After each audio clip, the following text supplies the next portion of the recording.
bukas po, ang ating pong speaker ay si Pastor Fermin Espino. Siya po ang ating guest speaker ng nakaraang graduation. Ano po? So, pakisama po yan sa panalangin mga kapatid. At ang ating pong pastor ay babalik po sa Monday pa po ng ano eh. Pastor, tago po na yung speaker. Sa amin na pang ni Pastor. Ang huling bang sa akin, Pastor Espino po kasi. So, Pastor Donesa na po. Donesa. Okay. So, parang hindi ako pamilya sa kanya.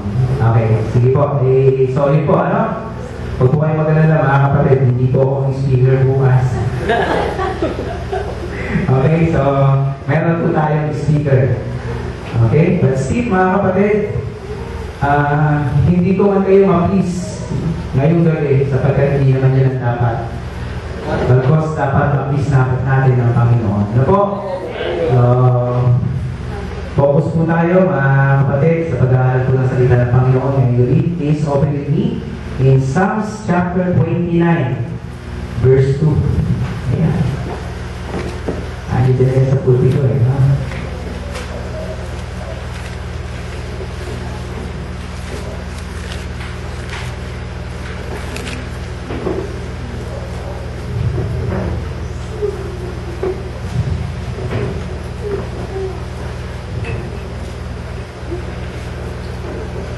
Psalms chapter 29 verse 2. So, natin na po ba lahat? Okay, so please read with me, ano, mga kapatid, sabay-sabay po tayo. Psalms chapter 29 verse 2.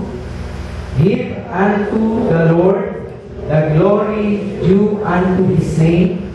Worship the Lord in the beauty of His holiness. Tayo po muna sa madaling manalangin. Ang maraming Diyos na dakila at makapangyarihan sa lahat. Maraming salamat po muli sa gabi nito, Panginoon. Sa pribileyo na kami po ay makakataral ng iyong salita, Panginoon. Tulungan mo kami, Panginoon, muli sa patubay at gabay ng Buddha na Spirit, Panginoon, na maunawaan, maintindihan ang iyong mga salita na aming pong pag-aaralan at dalangin namin, Panginoon, na ito po ay magamit namin sa aming pananampalataya, sa aming buhay bilang isang Kristiyano, Panginoon, sapagkat alam po namin, Panginoon, na habang kami po ay naririto, naglilingkod sa iyo, Panginoon, nais mo na mabigyan ka namin ng kaluguran, Panginoon. Kaya ang Panginoon, sa gabi nito, Panginoon, ay mabuksan namin ang aming mga puso, ang aming pakikinig sa iyong mga salita, Panginoon, na patuloy kong magtuturo sa amin upang kami po ay lumago at tumigay po sa pananampalataya. Maraming salamat po, Panginoon, at ang lahat ng ito ay pinagkakatiwala po namin sa makapangyarihang pangalan po lamang ng aming Panginoon at pagligtas ko ng iba kundi ang Panginoong Jesus. Amen. Okay, so please be seated, mga kapatid. Psalms chapter 29 verse 2. Give unto the Lord glory due unto His name. Worship the Lord in the beauty of His holiness. Amen. Yan po ay paalala sa atin ng Panginoon. Every time na tayo po ay tutungo sa panambahan, sasamba sa Panginoon, ipinapaalala po sa atin na mabigyan natin ng glory ang Panginoon at sambahin natin or worship the Lord. Ano? In the beauty of His holiness. Mga kapatid, pinag-aaralan po natin ngayong gabi ay ang salitang glory at worship. Amen? Related po ito, mga kapatid, sa ating pong series ng ating lesson sa Sunday School. Amen? So, meron po tayo, pinag-aaralan po natin, respect to God, respect to the Word of God, respect to the man of God, and respect to the house of God. Ano po? So, ngayon pong gabi, ano po, bahagi po ito ng pag-aaral natin, respect to God. Pag-aaralan po natin yung salitang glory at worship. Amen? So, ayon dito sa Psalms chapter 29 verse 2, give unto the Lord the glory due unto His name. So, what is glory? Ano? Ano ba talaga ang glory? Inaawitan niya sa ating doxology, ano? Okay? According to the Old Testament Hebrew word kabod or glory, it has the notion of weighty importance or heaviness. Mga kapatid, ano po? Mababasa natin sa 1 Samuel chapter 4, verse 19 to 22. Ano, kaya iba natin ilagay dyan sa ating pong sa 1 Samuel chapter 4, verse 19 to 22. Alam po natin yung kwento dyan, ano? Yung manugang ni Eli, ano po, ay nanganak at pinangalanan niya itong Ikabod. Amen? Sa pamilya po kayo sa kwento. Bakit po Ikabod? Sapagkat during that time, na-conquer po ng Philistine ang Israel. Amen? Sapagkat yung dalawang anak ni Eli, sino yun? Si Hofni at saka Pinihas ay masama ang ugali. No? Talaga naman. Kaya naagaw sa kanila yung Ark of the Covenant. Amen? So alam naman natin mga kapatid na the Ark of the Covenant symbolizes the presence of the Lord. Amen? Okay? But during that time, ano po, nung nanganak po itong asawa ni Pinihas, dahil nawala sa kanila yung Ark of the Covenant, pinangalanan niya yung kanyang anak na Ikabod, or the glory is lost. Amen? Sa New Testament Greek word, the word doxa, from which we get doxology, is used to speak God, honor, majesty, perfection, and righteousness. Ano po? So kung titingnan natin mga kapatid, the word glory itself ay naanduroon yung bigat kung gaano ito kahalaga. Amen? Okay? Because it speaks God honor, majesty, perfection, and His righteousness. Amen? The glory belongs to God. And He does not share it, mga kapatid. Amen? According to Isaiah chapter 42, verse 8. Pakilagay nga dyan, Sister Nina. Isaiah chapter 42, verse 8. Yan po ang sabi. I am the Lord, that is my name, and my glory will I not give to another. Neither my praise to graven images. So yan ang sabi sa Isaiah chapter 42, verse 8. Ano? Alam naman natin, ano? Even sa Ten Commandments, mga kapatid, sinabi ng Panginoon, huwag kayo magkakaroon ng anumang Diyos o inaniwan sa lupa, sa langit, sa ilalim ng tubig, sa ilalim ng lupa, sapagkat ako ay Diyos na mapanibuhin. Ano po? So alam natin yan mga kapatid, at galing po ang Diyos, sapagkat sa Kanya lang dapat ibibigay ang kaluwalhatian or glory. And also in Isaiah chapter 48 verse 11, yan din po ang sinasabi mga kapatid. Chapter 48, Isaiah chapter 48 verse 11. Basahin nga po natin. For my own sake, even for my own sake, will I do it. For how should my name be polluted? And I will not give my glory unto another. So yan po ang sinasabi ng Biblia. Ang Panginoon po ang nagsasalita. Amen? So God is the true glory. Sa Kanya ang tunay na kaluwalhatian. Kaya tama na po yun mga kapatid. Ano? Na anumang ginagawa natin, tumatanggap tayo ng pupuri at ibinabalik natin sa Kanya ang kaluwalhatian. To God be the glory. Amen? Sapagkat yung tunay na kaluwalhatian ay hindi tayo pwedeng makihati sa Panginoon. marapat lamang na ibigay natin ito sa Kanya, sapagkat sa atin wala naman talagang matatagpo ang katwiran eh. Dahil lamang kay Kristo, mga kapatid, kung bakit tayo nagkaroon ng katwiran sa harap ng Diyos. Amen? Pero ang tunay na katwiran ay masusumpungan lamang natin sa Panginoon. Amen? So God's honor, majesty, perfection, and righteousness. Yan po ang idinidiin ng Biblia. Ephesians chapter 3 verse 21. Ito pa po ang ating mababasa. Ano po ang sabi niya sa Ephesians chapter 3 verse 21?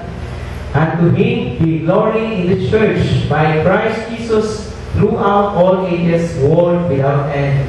Amen. Ano po? Even in 1 Corinthians chapter 10 verse 21.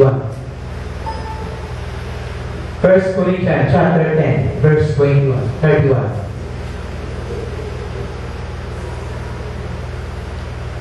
Whether therefore ye eat or drink, or whatsoever you do, do all to the glory of God. Kabisado natin yung talatang yan, no? Marami sa atin nakakamemorya yan. Pero totoo ba, nagagampanan natin yung ating responsibilidad na anuman yung ating gagawin, kahit uminom, kahit kumain, gawin natin sa kaluwalhatian ng Panginoon. Ano nangyari? Yung pagpasok lang natin sa simbahan, yung pag-awit naman natin ng mga awitin para sa Panginoon. Bakit parang hindi tayo nakapagbibigay ng kaluwalhatian sa Panginoon? Iyan ba ay nagsasabi na give unto the Lord the glory due unto His name. Na ibibigay nga ba natin, mga kapatid, yung kaluwalhatian na marapat sa Diyos? Let us check ourselves, mga kapatid, ano? Huwag natin sitahin yung ating katabi. Pananagutan niya sa Panginoon kung naibibigay niya ba yung kaluwalhatian na marapat lamang para sa Panginoon. Ano? Kung meron man, dapat tayong i-check yung ating sarili mismo. Every time na tayo ay tutungo sa pananambahan, tatalpunin natin ang Panginoon, hindi si Pastor. Ano? Bagaman natutuwa si Pastor kung present tayo. Complete attendance sa church. Ano? But still, ang Panginoon po ang naghahanap sa atin. Mamaya, babasahin natin ang talatang yan, ano? So, give unto the Lord the glory due unto His name. Mag-iingat po tayo, mga kapatid. Baka mamaya hindi natin namamalayan, dinadaya natin ang ating mga sarili. Ano po? Banggit ng banggit yung ating dila, yung ating bibig. To God be the glory. Pero iba ang laman ng ating puso, mga kapatid. Bakit ko po nasabi ito? Ano? Pwede kasi tayong magpanggap, mga kapatid eh. Ano? Pwede natin sabihin ang harapan. Ano?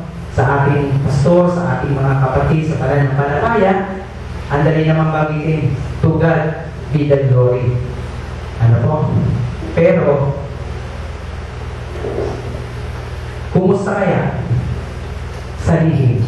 Ano? Sa sikretong bahagi ng iyong buhay.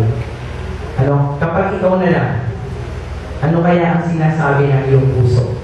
Mga kapatid, hindi natin ito pwedeng itago. Kung ano ang laman ng ating puso, isang araw lalabas at lalabas siya. Ano? At yung kaluwalhatian na dapat natin ibigay sa Panginoon ay mababagiran kung yung ating attitude, yung ating karakter ay hindi naaayos. Mga kapatid. Marami siguro naiintindihan nyo, ano po? Anong ibig ko sabihin? Lahat naman tayo, mga kapatid, meron tayong kapintasan. Lahat naman tayo, kung pupulaan tayo, may kapulaan. Amen? Pero bilang mananampalataya, ini-expect ng Panginoon na hindi na dapat yung lumabas sa ating mga lahi. Ano? Pagkos, ang dapat na gagawin natin ay tulungan natin kung sino man yung ating mga kapatid sa pananampalataya, kung papaano ito lalago sa kanyang pananampalataya. Kaya nga tayo may discipleship program, mga kapatid.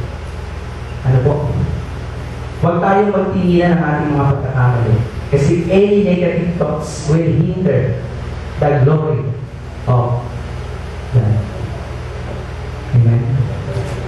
Hindi mo maluluwalhati ang Panginoon sa atin. Every time na meron tayong mga negative thoughts, negative attitudes, even our character. Ano po?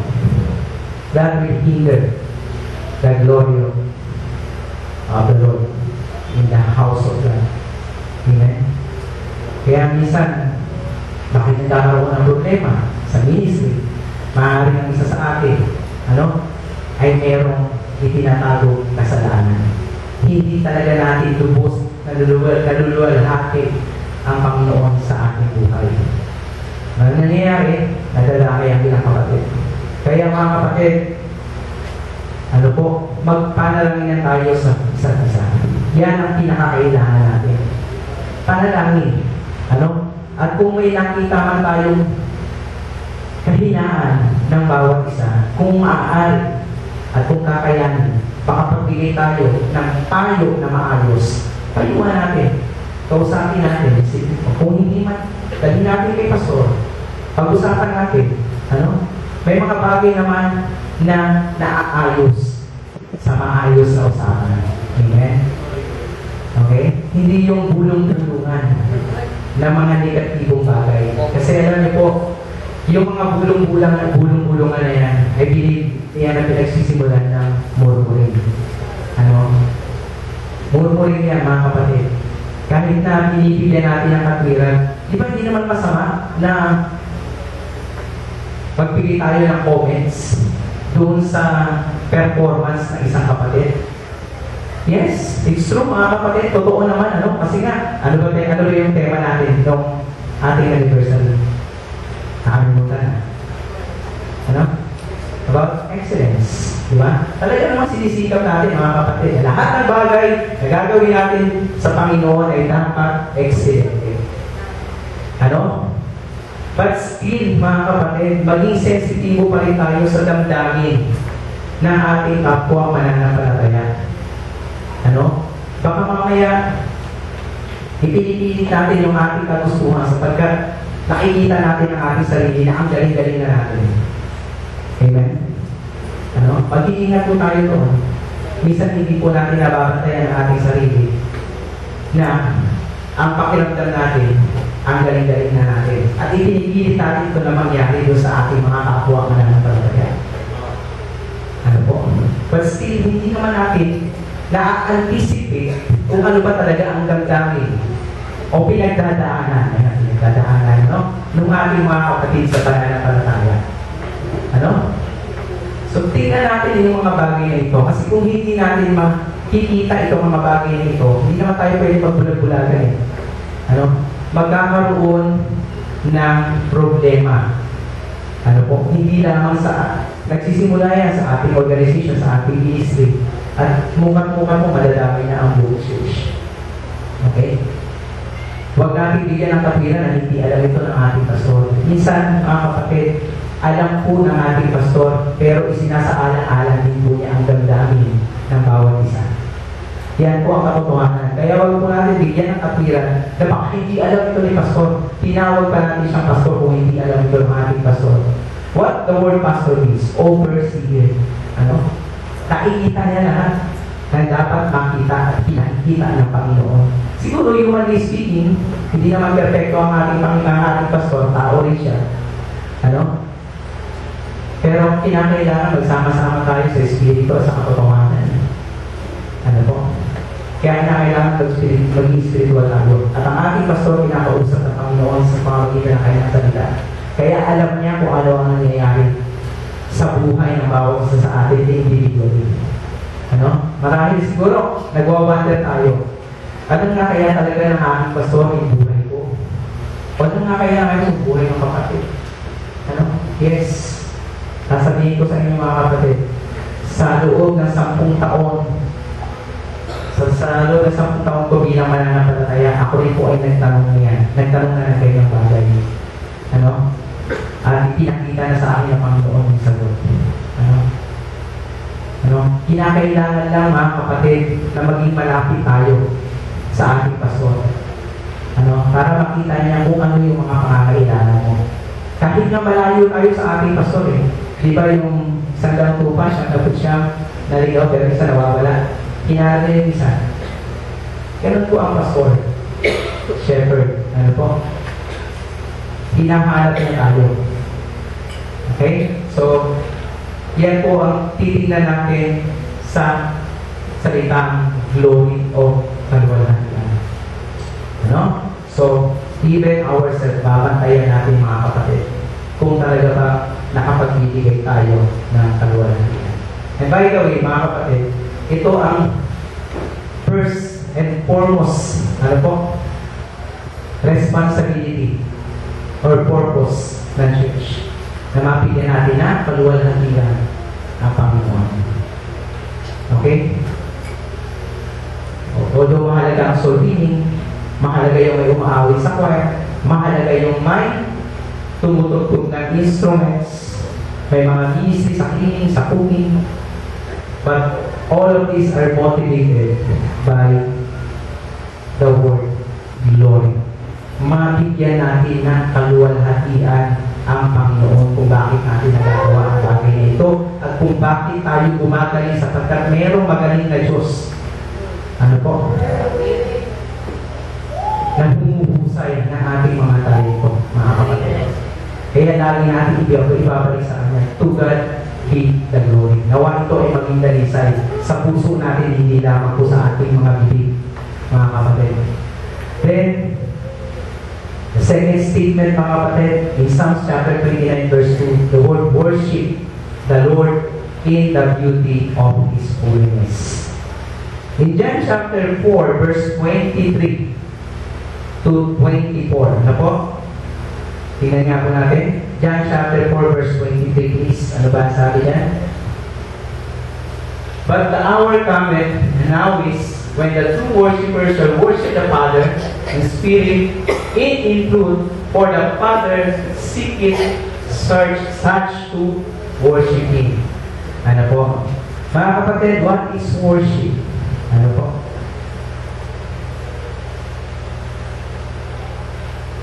There are two words in the New Testament which are translated worship. In Matthew chapter 15, verse 9, worship implies fear. Ano po? Matthew chapter 15, verse 9, worship implies fear. In Acts chapter 7, verse 42, worship refers to outward rites and ceremonies. Ano po?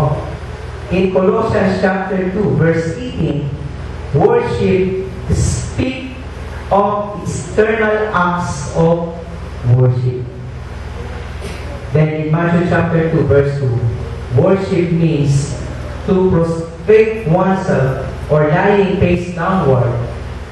And this is the most commonly used in the New Testament for the word worship. Amen? So, isa-isa po mga kapatid, mga bagay nito para maintindihan natin yung salitang worship o salitang pagsamba, mga kapatid. Ang Panginoon po ay naghahanap ng mananamba. Ano po? Pero hindi lamang po basta mananamba, sapagkat marami po ngayon na talaga naman sumasamba daw po sa Panginoon. Ang hinahanap po ng Panginoon ay tunay na mananamba. Sabi dyan, ano po? Asa na yun? Balikan natin, yung John chapter 4, verse 23. Sabi dyan, but the hour cometh, and now is when the true worshippers, mga kapatid, tunay na mananamba. Can we consider ourselves as true worshippers, mga kapatid? Okay? Sino ba ang tunay na mananamba? Kapatid, kung ikaw ay ligtas na, kung ikaw ay tiyak na malangit, naunawaan mo yung ginawa ni Kristo sa krus ng Kalbaryo, sa pagtubos niya sa ating mga kasalanan upang hindi na tayo mapahamak sa dagat-dagatang apoy at nakasumpong tayo ng buhay na walang hanggan, tiyak natin ang langit, inaakin natin ang langit, alam natin na makakasama natin ang Panginoon sa langit, then, you can consider yourself as a true worshippers. At hinahanap ka ng Panginoon. Hinahanap ako ng Panginoon. Hinahanap tayong lahat ng Panginoon. Ano? Kaya yun po yung binabanggit ko kanina. Kung tayo man ay tutungo sa panambahan, hindi dahil gusto tayo makita ng ating pastor. Ano? I believe na talagang gusto tayong makita ng ating pastor. Ano po? Diyan nga yan sa labas eh. Bago magsimula ang panambahan, nakataro sa kalsada. Ano? Tinitingnan niya bawat kapatiran na dumarating at kinakamayan. Ano? Yung mga sa atin, isabero eh. Ano? Hindi pa kumakamay sa ating pastor. Wala naman po. Okay? So, dapat, ano po, no? Matutunan natin yung respeto sa ating pastor. Bagaman di pa natin pinag-aaralan yan. Ano? Na every time na dadating tayo sa ating panambahan, batiin natin ang ating pastor, kapwa mananampalataya, ay iba, dadaanan ka lang, parang wala nakita. Ano? Ipinaamoy lang yung pabango niya, uy, Gucci. Okay. Okay, pinaamoy lang yung pabango eh. Okay. So sana naman po mga kapatid, huwag natin aalisin. Ano? Yung respeto una sa ating pastor at yung respeto natin sa isa't isa bilang mananampalataya. Tayo ay anak ng Diyos. Ano? Kung ano yung matutunan natin dito sa loob ng simbahan, yun yung dadalhin natin sa labas, sa ating tahanan. Minsan yung natutunan natin sa ating tahanan, yun yung dinadala natin sa loob ng ating simbahan. Paano kung mali yung natutunan natin sa loob ng bahay? Ano? Wala pong tinatanggit. Hindi ko po kayo kilala. Okay? Pero, yun naman po katotohanan eh. Dito po katotohanan, salita ng Diyos ang tinuturo sa atin. Ano? At kung ano man yung natutunan natin, ingatan natin sa ating puso at talhin natin paglabas natin mga kapatid. I-practice natin, i-apply kaagad natin. Ano po? Parang hindi natin nakakalimutan. Kapag tinanong mo, ano nga ba yung mensahe? Naalala yung joke na nakalala ko eh. Ano? Kaya ako nagdadalawang isip ko kung mag-joke pa ako sa mensahe ko, hindi na ako nag-iisip ng joke eh. Kasi minsan, yung joke o kaya yung illustration na lang ang nakatandaan eh. Ano? Pero yung mensahe, yung laman, wala. Nakalimutan. Bakit? Hindi na i-practice. Okay? So the best way to remember what you have learned is to practice it, no, mga kapatid. Ano? Practice natin para maalala natin kung ano yung ating mga bagay na pinag-aaralan o natutunan. Amen? So, worship the Lord in the beauty of His holiness. Hinahanap tayo ng Panginoon. Every time na tayo po ay sasamba o tuwing araw ng panambahan. Nakakalungkot naman mga kapatid, ano? Lalo-lalo na ngayong summer. Ano? Panahon para magbakasyon. Wow! Pupunta ng Baguio, pupunta ng Ilocos, pupunta ng Tagaytay, pupunta ng Singapore, Singapore, ano? Okay? Lahat na lang na pwedeng bakasyonan, pinagbakasyonan na. Pati Panginoon, ibinakasyon na rin. Okay? So, huwag naman po mangyari mga kapatid. Hanap kayo ng pinakamalapit na Baptist Church doon sa lugar na inyong pinagbabakasyonan. Ano? At ilaan niyo yung araw para sa Panginoon. Amen?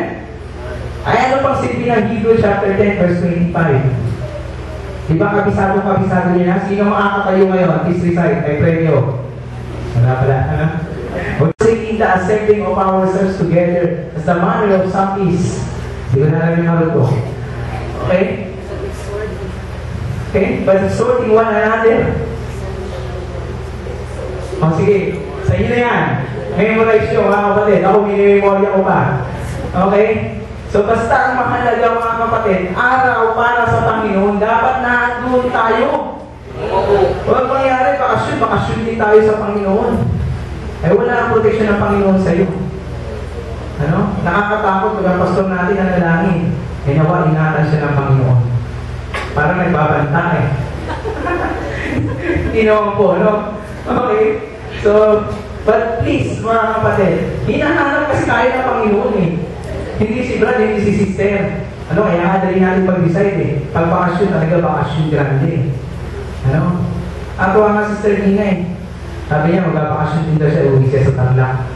Hindi niya yung kanyang kapatid. Sabi ko, gano'ng katagal sis? baka isang linggo mahigit.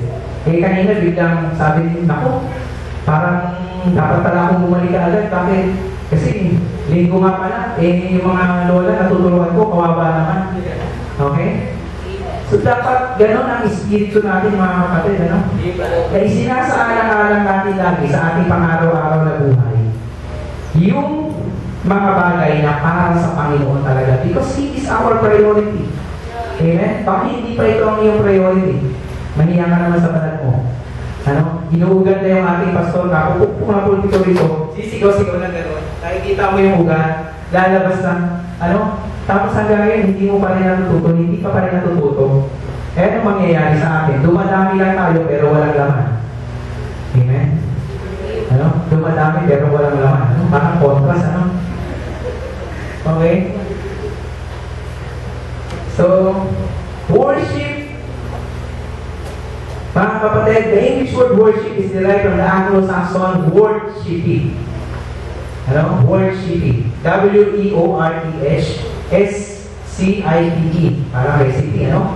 This word is a combination of the two words, word and ship. And after a period of time, they came to be the one word, worship, with the meaning of ascribing word to a person or thing of value. Therefore, to worship God is to declare His word. Pasahin ninyo, Revelation chapter 5, verse 12, 13 hanggang 14. Ano? Para maunawaan po ninyo mga kapatid. The word, yung isa pang kahulugan ng worship. Ano po? Worship is what man does in seeking acceptance by the power on which he is dependent. Since man cannot stand alone but is dependent on a higher power, kaya totoo mga kapatid no man is an island. Ano? Kaya kahit sa mga kabundukan man, kahit sa liblib na lugar, ang ating ng pastor pupunta sa liblib na lugar ano? Ang tao talaga naghahanap ng kanyang sasambahin. Ano? Kaya nga lang iba, mali ang sinasamba. Pero hindi natin may tatago sa ating konsensya pa lamang, sabi nga sa Romans, at sa mga bagay na nakikita natin sa ating paligid, ay nandoon yung kapahayagan na totoong may Diyos. Hindi na natin kailangan patunayan yung argumento kung may Diyos pa talaga o wala. Tingnan natin kung ano ang sinasabi ng Biblia. Sinasabi ng Biblia na totoong may Diyos. Amen? Na kinakailangan ng marapat na pagsamba. At yan ang dapat natin ibigay sa Kanya. Ine-expect ng Panginoon sa atin. His relation to that power is of primary significance. Ika nga. Ano po? Therefore, worship is His most urgent activity. Ano? Kaya dapat ito talaga ang prioridad natin bilang mananampalataya. Yung tayo ay makapaglaan ng panahon para sumamba. Hindi yung abala-abala tayo sa maraming bagay para kang si Martha. Tuturuan mo pa ang Panginoong Jesucristo na nalalaman na lahat ng bagay. Sino ka, sino tayo, mga kapatid. That is disrespect. Po, mga kapatid. Sa kapangyarihan, sa kaluwalhatian ng Panginoon, hindi natin siya kilala kapag kagano'n ng ating ugali. Yun lamang po ang ibig sabihin nun. Amen? Because the first responsibility and most important function of the church is to worship. Tatandaan natin lagi yan, mga kapatid. Ano po? Sabi ko nga kanina, the life of the church in every aspect of its ministry, yung ating pag-awit sa Panginoon, yung pagsusong ni Brother Ryan dito, Brother JJ, yung pagtutulong ng ating mga musicians, yung pagluluto ng mga nanay, paglilinis ng mga nanay, pagpapaganda ng mga nanay, yung ginagawa ng mga tatay, ushering, lahat yan, are motivated by worship. Kung papaano natin sinasamba ang Panginoon. Okay? Our worship is by means of simplicity. Mga kapatid, wala naman tayong ritual dito. Baka akala niyo ginagawa natin pagtayo sa panalangin dito, opening prayer, yung pag-awit natin para sa Panginoon. Yung special number ay ritual. Hindi po ritual yun, mga kapatid.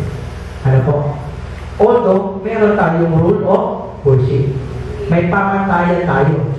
Ano po? Yun yung sinasabi sa 1 Corinthians chapter 14 verse 42 ba yun? Kung hindi ako nagkakamali. Ano po? Na let all things be done decently and in order. Ano? Kaya mamaya, kaya tiyakin natin, pagpasok natin talaga sa panambahan, in order yung ating pag-uugali.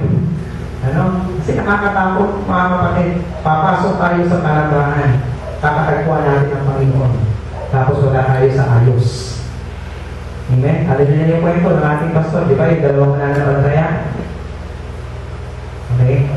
Na gustong-gusto mangisda, yung isa natuloy ng isda. Yung isa, pinili magsimba. Yung isa habang ng isda, sabi, niisip niya yung panambahan. Yung isa naman, nasa panambahan, pero iniisip niya yung pangingisda na kanyang kaniligan. Sino ang nakasamba?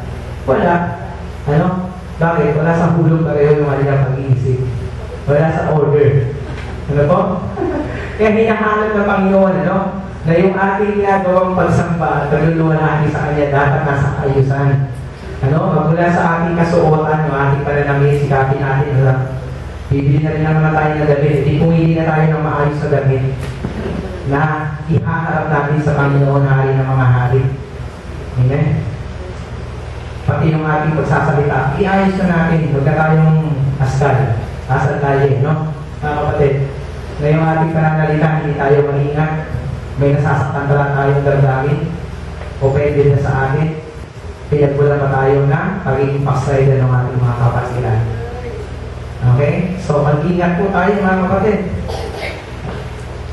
Going to church is not the whole duty of Christian living, however. Ano po mga kapatid? But still necessary. However, failure to attend worship services is an indication of spiritual sickness. Ayan. Kapag ka na-miss natin ang panambahan, mga kapatid, para tandaan na ito na meron tayong karamdaman. Ano? Nagsimula lang ma-miss natin ang panambahan, nasundan pa. Ayan, ibig sabihin, meron na tayong karamdaman spiritually. Naka-offended na tayo, hindi na tayo na-replace sa mensahe. Ano po? And a perversion of values. Hindi na tayo maayos yung ating pag-uugali. Bahala na kung sino masasaktan. Ano? Yung ating pananalita. Wala na rin sa ayos. Ang iisip na lang natin, puro sarili. Ano po? So, hindi na po tayo nakakapag-bullshit ng tama sa Panginoon. Ano po? Kaya, since man is not equal with God, his personal relationship with Him requires humility and reverence. Kaya nga nakakatuwa, yung binanggit ko isang grabe sa akin dito. Ano? Si Pastor Noel Espiritu Santo. Ba, talaga naman, kapilido pa lang. Ano? Niloko pa na ng banal na Espiritu. Okay? Kaya naman mga kapatid, nasambit niya, na habang natututo tayo ng salita ng Panginoon, dapat nakikita sa atin yung kapakumbabaan. Totoo naman yun mga kapatid. Bakit? Kasi inaayos ng Panginoon yung buhay natin. Meron tayong fruit of the Spirit. Ano? And it requires to be manifested in our life as a Christian, mga kapatid. Hindi na di-develop ng isa't isa, mga kapatid. Para akala nyo, kinakailangan yun, develop muna sa akin yun. Diba? Wala pong gano'n, mga kapatid. Okay? Tapos sunod naman, dapat joy. Okay, kaya huwag mong expect na may pasensya ako ngayon. Hindi po gano'n mga kapatid, ha? Dapat sabay-sabay yan. Ano? Interchangeable yan. Ano? Nagmamanifest siya sa buhay natin as a Christian kung talagang ligtas tayo. May bunga ng Espiritu yung ating buhay, mga kapatid. No? So, it requires humility and reverence. Respect, honor, mga kapatid.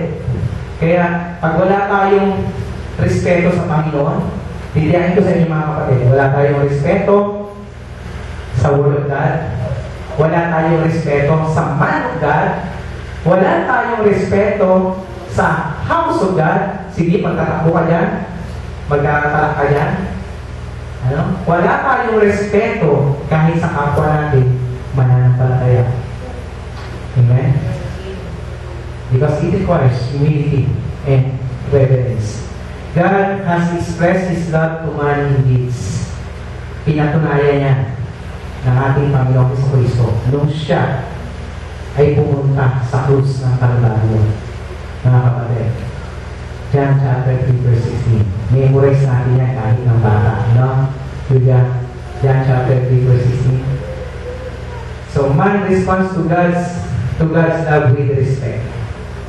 Mga kapatid, kinakailangan naman gantihan natin. Ano? Mag-responde tayo doon sa respeto na ibinigay ng Panginoon sa atin. Hindi na tayo dapat mga kapatid eh. Pa-impyerno na tayo eh. Ano? Pero nakita ng Panginoon yung value natin bilang tao. May isang araw, pag namatay, pupunta lang pala sa impyerno. Sayang. Masterpiece niya ito. Ano? Masterpiece tayo ng Panginoon. Tapos susulugin lamang doon sa impyerno. Diba? Hindi tayo natiis ng ating Panginoon ng Diyos. Kaya ipinadala niya ang kanyang Panginoon sa Kristo. Tapos ipangin tayo, keep tayo. Save is always save. Palangit ako, tiyak ko ang kaligtasan. Ano? Pero hindi naman nakikita sa buhay natin.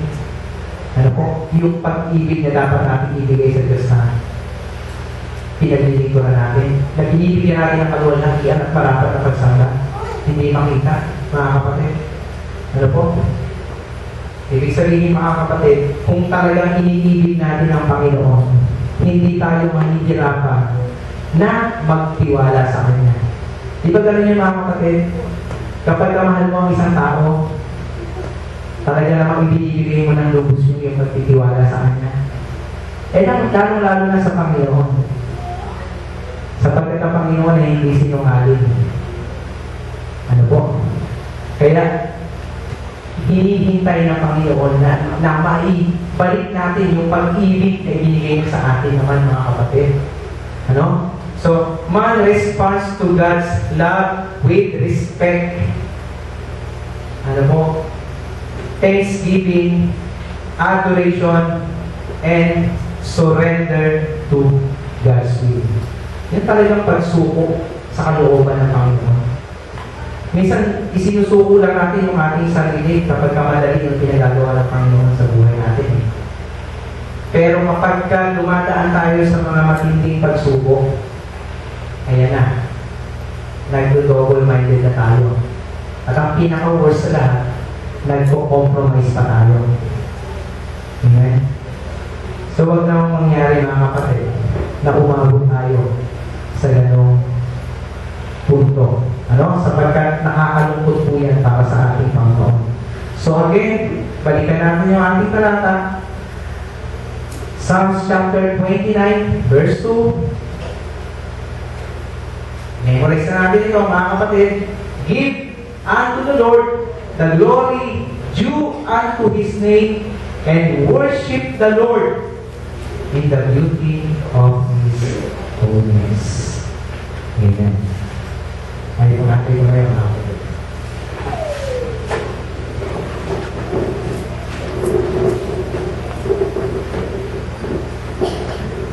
Ang Diyos na makapangyarihan sa lahat, maraming salamat po muli sa gabi ito, Panginoon, sa iyo sa kita sa aming mga pag-aaral. Alam namin, Panginoon, na may mga pagkakataon na kami po ay nakakalimot bunga ng mga pinagdadaanan namin sa buhay bilang tao, Panginoon. Alam po namin, Panginoon, na hindi po kami exempted sa mga problema at kung ano mga bagay na hindi po maganda na nararanasan namin, Panginoon. But still, Panginoon, nililikway mo kami, Panginoon, na ibigay namin sa inyo marapat na kaluwalhatian at pagsamba sa iyong kabanalan, Panginoon. Kaya nawa, Panginoon, maalala namin ang iyong mga salita na nagtuturo sa amin, nagpapaalala sa amin every time na kami po ay dumadaan sa mga pagkakataon na kami po ay nahihirapan sa aming pananampalataya. Huwag naman po mangyari na kami po ay makalimot, Panginoon, sa paalala nito. Sapagkat hindi po inyong kalooban, Panginoon, na bawat isa po sa atin ay hindi makapagbigay ng kaluwalhatian para pagpapagsama sa inyo, Panginoon. Panginoon, nawa, maging ugali na namin, na everyday na ako po itutungo sa panambahan ng Panginoon, ay mainanda mo namin ang aming sarili, na may kabanayan at kanagad-nagad po sa inyong harap. Maraming salamat po ulit, Panginoon, sa paalala at tulungan mo ninyo, bawat isa, mga kapatid, na may mga karamdaman, may mga problema, Panginoon. Alam po namin, Panginoon, na hindi po higit sa inyo, Panginoon, ang aming mga naranasan, amin po mga hinihingi sa panalangin, Panginoon. Dalangin po namin ang inyong pagtugon sa mga bagay na ito, sapagkat nalalaman niyo, Panginoon, ang aming mga hinihingi ay hindi lamang po man sarili, kundi ito po ay para sa patuloy na ikaluluwalhati mo, Panginoon, na papaano itong aming buhay, Panginoon, ay maging daluyan ng iyong mga pagpapala sa mga tao na nakapanalig sa aming, Panginoon. Lord, kami po ay patuloy na nanalangin, kami po ay magligtas pa, Panginoon, ng mga kabataan, mga tatay, mga nanay, Panginoon, na aming pong iinitahan ay maintindihan ang kinakaligtasan na hindi pong pinapangalan, Panginoon, katulad po ng pagkaunawa na ipinagkaloob mo sa amin sa pangunguna na yung banal na Espiritu, Panginoon.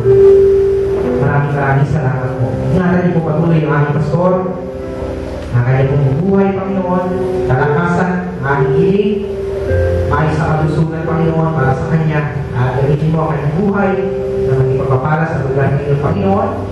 Maging dalihan siya ng iyong salita, Panginoon, na hahamon at magtuturo sa mga kapatid o magsasaway sa mga kapatid sa mga pagkakamali na kayo na ginagawa ng Panginoon.